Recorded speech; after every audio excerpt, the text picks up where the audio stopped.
Hey, welcome back, everybody, to my humble abode in Montreal.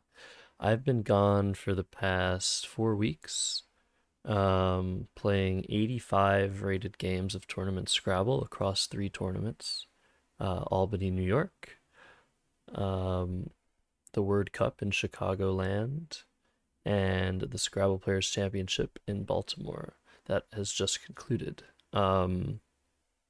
I'm gonna be posting this video today, so yeah, no weird delay in what I'm saying based on what time it is in reality. But yeah, what can I say? That was so much Scrabble.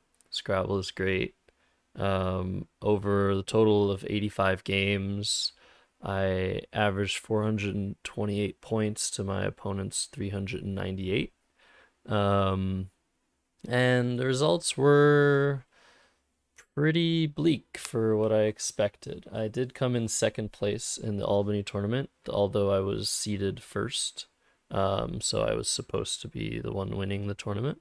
At the Word Cup, I was seeded, I think, fourth, and I came in eighth place. But I did have the highest overall spread differential, so my the difference between my scores and my opponent's scores was the largest. So at least that's somewhat of an accomplishment. And then at the national championship, or the Scrabble Players Championship, it's called now, I had a really, really bad performance. For me, my worst performance since the first time I played in the top division in 2014 in Buffalo, New York. And I finished 16 and 15 with around 200 differential points. So just a very, very middling performance that you might see a 1900 rated player make in the national championship.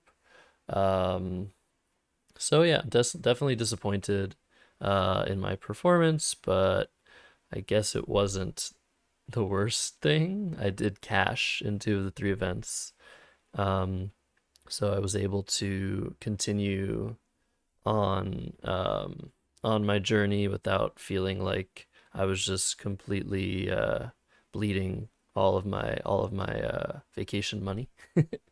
So yeah, I'm not quite sure what I'm going to do with all of the 85 games. I think I'm gonna look through all of them. The question is, how many of them will I post onto YouTube? And we'll have to see. Because 85 games would take 3 months for me to post everything if I post daily. So I might do like a recap of a few games at once in one video, or just the interesting parts of games, or just the interesting games. So we'll see. But I am going to start with the first game of 85 because it's a very special one, and it's against good friend, avid watcher of Scrabble content, and incredibly strong newer tournament player, Annette Obrestad, who quit poker and is now pursuing Scrabble.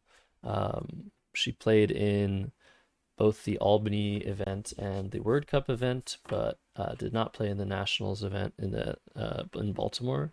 Instead, she did some commentary, and unfortunately, I didn't get to watch much of it since I was playing in the event. But yeah, it was great that we were paired in the first round, and I was very excited to play our first ever over the board game. And I'll give you guys a little sneak preview of first my score sheet. So if you want to look away, you can do that now. Um, so here's the score sheet. Pretty clean stuff. And also I have a picture of the final board. So I'll show that again, I think, at the end of the video, but I'm going to give you a little bit of a spoiler right now. So once again, close your eyes if you don't want to see how the game unfolded. So here it is. There you go. Look at those beautiful yellow tiles. Not. um, and yeah, so let's take a look at the game. Um, so I went first, and this was my opening rack. Now, some of you might spot a bingo on this rack.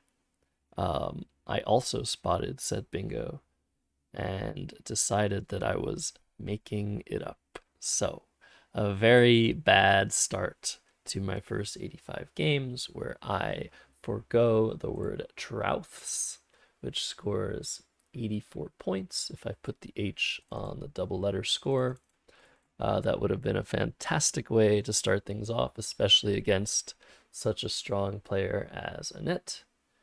So I gave this move a lot of thought because I thought the options were throw, Roth, Worth, and Wart, and Routh as well. And the reason I thought that Trouth was not a valid word is because I knew that Routh was a word and did not remember it having a T-hook. So very unfortunate. I did study this word recently, somewhat recently, and I guess it did not stick to my brain. So I ended up playing Roth here, thinking that there was a possibility that Annette would try to hook an S onto it or would allow me to hook an S onto it. I also thought that the R was a better tile for me to put in the double-double lane to get a nice bingo next turn. And yeah, I just wanted to leave my options open. I didn't want to be too aggressive about things. If I play something like Worth with the W on the star, that gives back worthing and worthier type stuff. Wait, is worthing a word? Am I making that up? We can actually check, I think, if I turn this on. Yeah, so I definitely like sort of shot myself in the foot, like not even mentioning the bingo here. I definitely shot myself in the foot a little bit by playing Worth and not being super aggressive about things. Let's see if this is a word. It take a bit to load. But I thought I was doing something decent. Yeah, worthing is indeed a word. By playing Roth. And very funnily, what ended up happening next turn is Annette bingos with Worthier. So I didn't play Worth, but so it would have been a lot more fun. Yeah, a lot funnier if I had played Worth.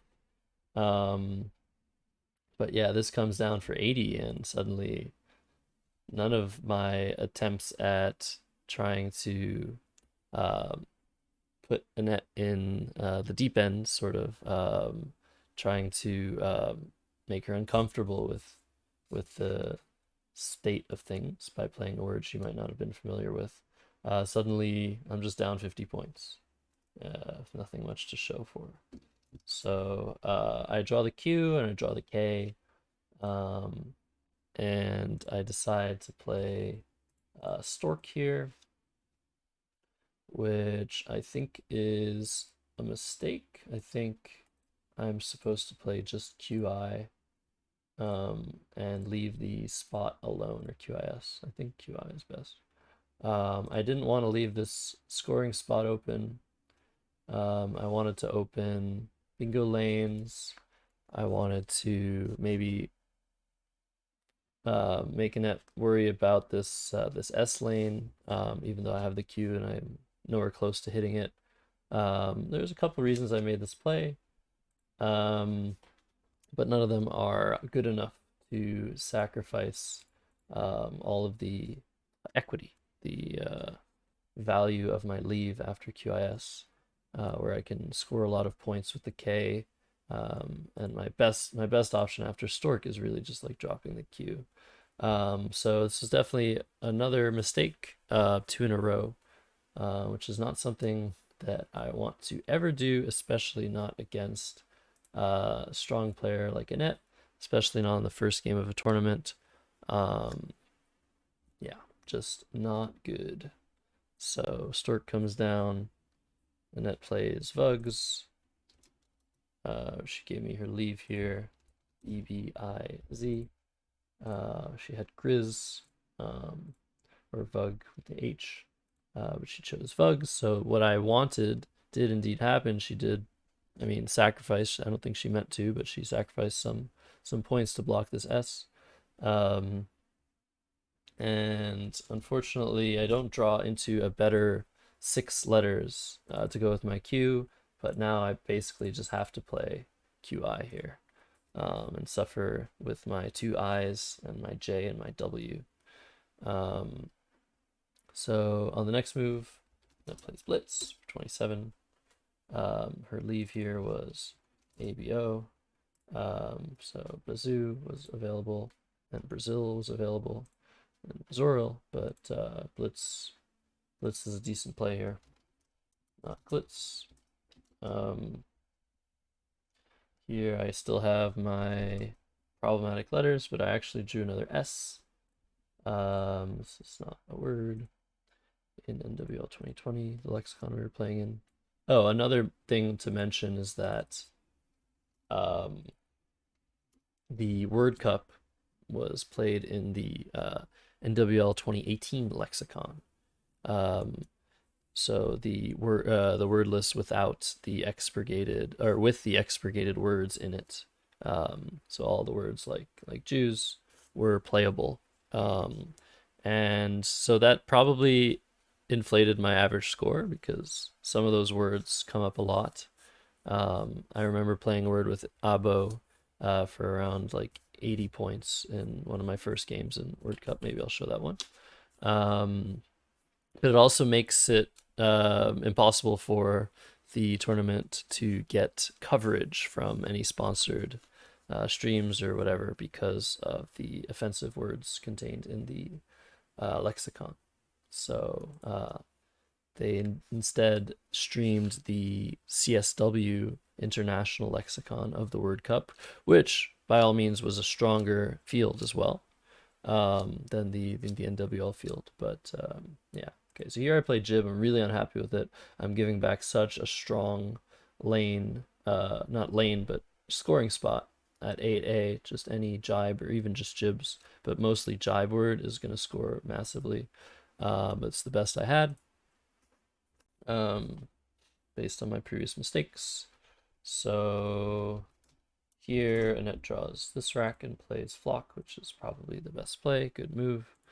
The K is gone, so no need to worry about huge scores with Flock.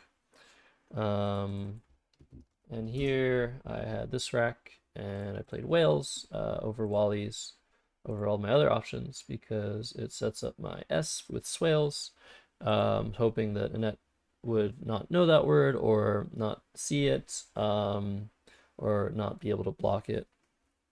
So yeah, it seemed like my best play at the time. However, what ended up happening here is Tabulis comes down for 86. So very nice find. I think it might be the, oh yeah, it's the second best bingo. There's this crazy word, oh boys, or au bois, whatever you want, if you want me to pronounce it Frenchly, for 106, which is just, I don't think I would have seen that either. So Tabulis comes down, and I'm in big trouble. I'm down 100 points. Luckily for me, well, not luckily for me, actually. This next turn that was maybe, no, I didn't have a lucky turn for the rest of the game. What am I talking about? My rack here was this, and I had no idea what to do. I don't want to play a Wii because it gives back easy scoring and also blocks the S on swales. I could do something like Z or AE. I played Ease because it opens stuff on the board. It allows me to bingo multiple times, which is pretty much what I need here. If I play something like HAE or Z and I bingo to swales, I could potentially come back, but it's going to be a lot harder than just opening the board and trying to get another bingo. So that's why I played Ease. Quackle thinks it's a mistake. I think it's not at this point. However, this next move is a huge one for Annette. Xylem for 55. Very nice find and very nice score as well. Making easel. And here I draw some more vowels. So now I missed Zoe. I should have played that or seen that. I didn't see it. I played Z. Zoe is a much better play, I think. Scores 2 more points, leaves fewer vowels. Um, yeah, just a far better play in the position. So another miss by me. Really not looking good in this first game. Annette plays Mag, keeping this leave. So strong play to maybe bingo next turn. However, she had this insane play available of Macer, just making all these crazy sandwich plays. Sandwich words is what I call them. Icy, laxinum. That's just a beautiful play. And here, because she missed that play, and because I missed Zoe and drew too many vowels again, I played Annette in the same spot. Not quite as nice, I think, as Macer in terms of aesthetics, but still pretty nice. I think I recently learned what an arete was. It's like a type of climbing. I think it's a climbing word, like an angled climbing thing. Or maybe I'm wrong about that. That now plays rung, keeping CAE, which makes sense. Doesn't take any hooks. Kind of gets in the way of the S. Kind of gets in the way of the rest of the board. Like any plays through this U and this N are really going to start clamping down on the available spots, which is something Net wants to do. Wants to exhaust all the spots on the board so I can't bingo multiple times. At this point, I'm just like totally checked out of this game. I don't know what I did wrong. But I play info, just trying to bingo twice still. Bingo here and then bingo here or something. And that plays clone, which is a really, really smart move. Normally you don't want to open something like this. But what she's doing is she's actually giving me no time at all to try and bingo, because if I bingo after clone, she gets the spot for herself, and if I play in this spot, she can start clamping down on other things. So it's a really nice idea, strategic idea to open a big scoring spot when opponent clearly wants to and needs to bingo to win. I do draw finally into a bingo, which I don't really deserve based on my earlier moves of Roth and Stork. Those were two really, really bad moves to start the game off. I deserve to lose by 600 points. Not quite, but anyways, I played derives. Now I'm only down 43. And that has an awkward rack, and she doesn't want to play through this O because it gives back a bingo lane. So luckily, her plan is not as didn't work out as well as she hoped. She doesn't have a big scoring play here, and I just scored a lot more than she probably expected. So she plays add here, just not to open anything else. And I have this EIOINPN rack, and it just looks like I'm dead, but I actually find probably the only play that ever wins in the position, and that is opinion, which I'm trying to hit the blank, and I get a potential spot on the 15 row with the word starting in S or having an S in second position. And I also open the C column, which is obviously far more potent than the other spot, but this is a board forking play. I'm very glad I found it and that it existed, because otherwise she's just going to block everything I try to open. The board is otherwise dead. So yeah, this is my only resource in the position. And from her perspective, doesn't really look like I can have anything with opinions. We can enter the possible letters here and see what I have. And yeah, there's one bingo that plays, and it's Saunad, and that is incredibly unlikely, just based on maths alone. So as you can see, all of these plays hit either the B or the C column. So that is exactly what she needs to be worried about, especially since she can't do too much about this row here. So she plays adapt, emptying the bag, not allowing me any extra moves to try and hit a bingo. And if I have Sawnod, I have Sawnod. Very, very, very unlikely. So yeah. Game is over. I didn't draw into Sawnod. I drew this. Yeah, I had some bingos that she blocked. At least I had Aliened, I had Aniseed. I pretty much knew she was going to block there because she's such a solid tactician. So I knew I was pretty much dead. But I thought there might be some weird poison in the position, like if I could make a play under here, set myself up, but turns out there wasn't. I should just play Snide first, because I played Ale with the same idea of playing Snide next, but she can actually block that with Doty. And it gives me a worse spot for next move. But instead, she played Yurta, highest score in the position, allowing me to go out with Snide for 24. And Annette wins 397 to 366 in the first over the board game I think we've ever played. So that's going to sting for the rest of my life. But big congrats to Annette. I'm going to put her YouTube channel in the description, YouTube channels. Please only go and subscribe if you are interested in the content she creates. She creates makeup content, and also she has a second channel where she visits hotels and judges them based on everything that they have to offer. So yeah, always a pleasure to play Annette. Online mostly is when we play, but I hope to get my revenge one day in an over the board tournament. So make your way up in the standings, Annette, so we can play in the same division, and you deserve it, of course. And yeah, good game. So yeah, see you guys next time. Hope you enjoyed. Goodbye.